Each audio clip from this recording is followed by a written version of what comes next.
Hailakandi Ratanpur road সম্পূর্ণ বেহাল। হাইলাকান্দিতে পূর্ত সড়কগুলোর দুর্দশা বাড়ছে। সংস্কারের অভাবে হাইলাকান্দি রতনপুর রোডের একাধিক জায়গা ভেঙে পড়েছে। বিশেষ করে সাম্প্রতিক বন্যার পর সড়কের বিভিন্ন অংশ ভাঙনের কবলে পড়ে জীর্ণ হয়ে পড়েছে। পথের একপাশ তলিয়ে গেলেও হাইলাকান্দি প্রশাসনের কোনো হেলদোল নেই। অভিযোগ বিধায়ক জাকির হোসেন লস্করও নীরব। প্রতিদিন হাজার হাজার যানবাহন ঝুঁকি নিয়ে এই রাস্তা দিয়ে চলাচল করছে। স্থানীয়রা জানান, রাস্তার দুর্দশায় প্রতিদিনই দুর্ঘটনা বাড়ছে।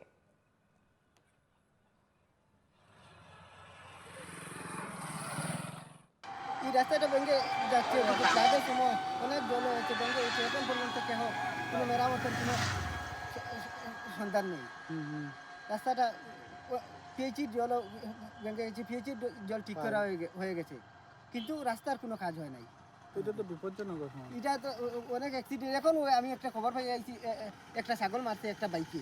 আমি এখন ঘর থেকে নামাজ না পড়ে আমি বাইক দিয়ে আইছি, ছাগল মারছে। এই রাস্তার কারণে তো বেগান অ্যাক্সিডেন্টের সম্ভাবনা। আপনাদের কি দাবি কি? এটা আমাদের দাবি হলো যে এই রাস্তাটা মেরামতের। এটা তো কই থেকে কই রাস্তা যায়? এটা আমরা হাইলাকান্দি টাউন থেকে